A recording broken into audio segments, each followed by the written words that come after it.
there. I'm Hi. Nadira Jamal, host. Okay, I'm actually going to start over because that's my little intro. Okay.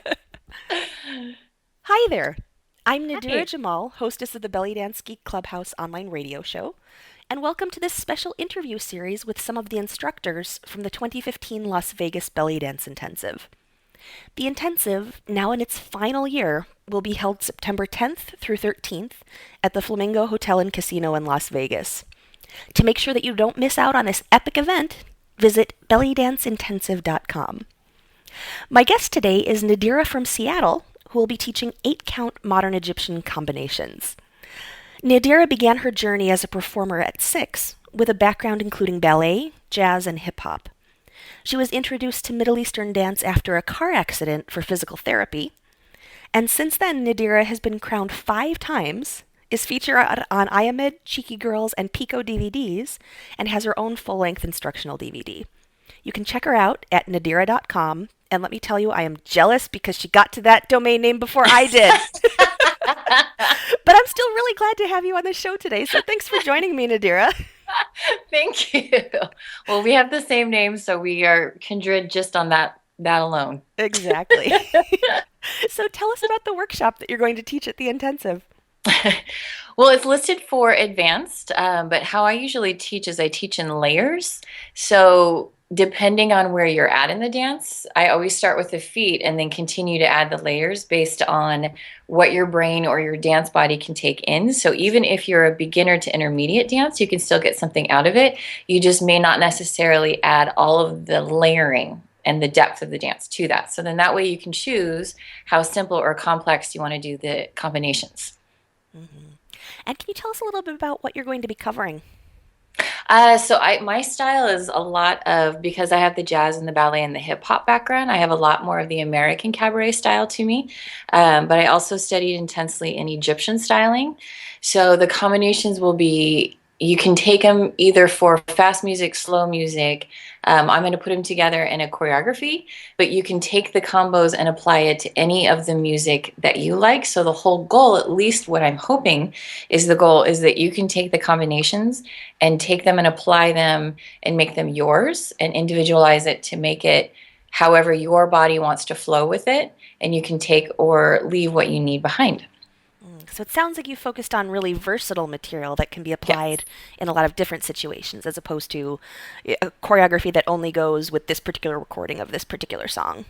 Exactly. And I always had it when I always take workshops and study with people. I loved the songs and the music, but I couldn't always find the music, or I couldn't, or sometimes I couldn't necessarily connect to that particular song. But I loved the music, and I loved the 8 counts that I danced to that. And so I like that concept of it, where you can take wherever you don't have to use it to the song that I use. You can apply it in any order, or you can flip it and go opposite in whatever music that you specifically like, because we're all unique.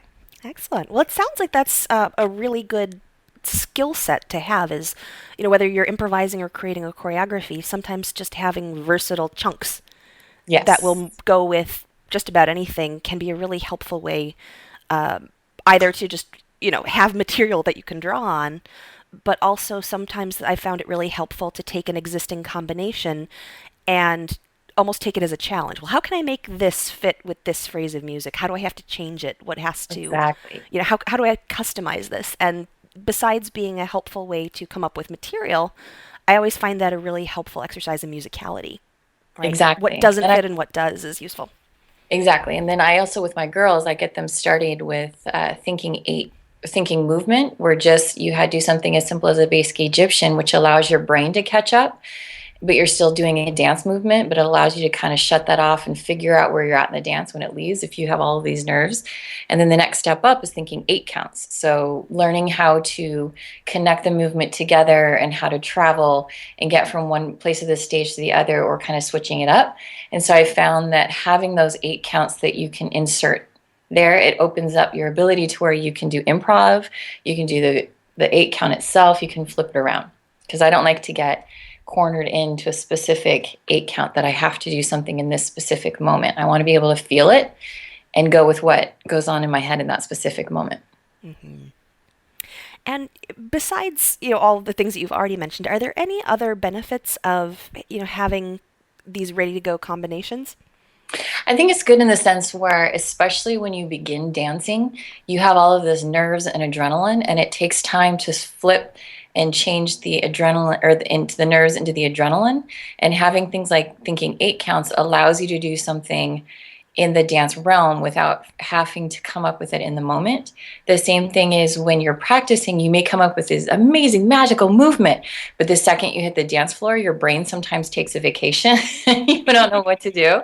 So having things like 8 count, little 8 count combos that you can connect to allows you to do that on autopilot so that you can get your brain to check back in. Happens to everybody. Absolutely. And we've talked a little bit about level, but is there any other aspect that people should think about when they decide whether this workshop is appropriate for them? Is it more better for certain styles or types of learners? I think it's through all my years of teaching and all my years in dance, I've learned how to shift so that I'm not really stuck into one genre or to one style of learning. And since back home, and I teach a lot of multi-level classes, that's why I teach in terms of layers, so that anybody can get challenged all the way from baby to pro. And the same time as any style of dancer. I have a lot of tribal and fusion girls that take my classes as well because it just shifts their brain. Because I'm being a trained dancer, I explain it as a dancer, and even if you don't have that language, you can learn how to do the movement in that. And I also cover things like the musicality. And so when you're doing the 8 count, it's just not start here on 1 and end here on 8. There's the whole gamut that's implied in there is what's going on in the phrasing and why did we do the movement to this movement and what is the music telling you to do more than just insert shimmy here. Mm-hmm. And how did you get interested in this concept originally? In the concept of belly dance or in the 8 count? Or in the 8 count approach? Well, when I first started, I learned from a Greek dancer, and she was did a lot more live music, and so it was very improv based. And I love improv, and that's where I got my start. Was with the Ambi Orchestra, this Egyptian band in Seattle, and it was really nerve wracking in the beginning, and I got lost in the music and the adrenaline and the energy from everybody. And I would get lost in the beginning because it's so overwhelming. And so I found that having 8 counts or little chunks of 8 counts allowed me to apply specific movement or intentioned movement to where I could come in and out between improv and actual something put together. And because I have the dance background, I grew up dancing in 8 counts, so it's kind of in my body anyways, and I naturally will follow the flow of music. But this just allowed me to, I guess, commit, because we all have commitment issues in the dance when you first start. So it kind of forced me to commit to some stuff. And then it was also when I would work on layering or combinations or some sort of movement, or when I was trying to figure out how does this one movement flow into the next movement, that was a huge confusion for me in the beginning. So having the 8 count gave me something, kind of a way to work it out in the studio versus live in the dance. Although I did a lot of that as well. One thing that I've found 8 counts can be very helpful for is, even if the music makes a big dramatic shift that you're not ready for, just the fact that you're prepared to change to something else kind of makes you look like you knew it when you didn't. Exactly, like you meant to do that. Exactly. And is there a tip from your session that dancers could start using now? The main thing is listen to your body and do the movement. Try to execute the movement from the muscle.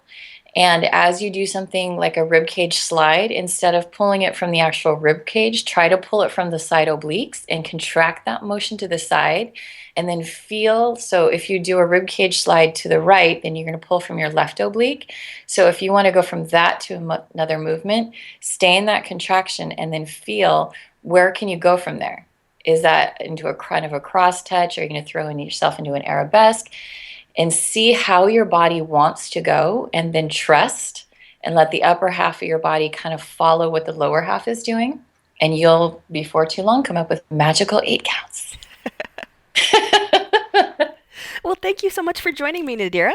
You are very welcome. Thank you for having me. I'm excited. And thank you, everybody, for listening. If you'd like to learn more from Nadira, you can check her out at nadira.com. Or better yet, join us at the intensive. Again, this is the last time that this event is going to be held, so don't miss out. You can register now at bellydanceintensive.com. And to listen to more interviews with our fabulous instructors, visit bellydancegeek.com/Vegas 2015.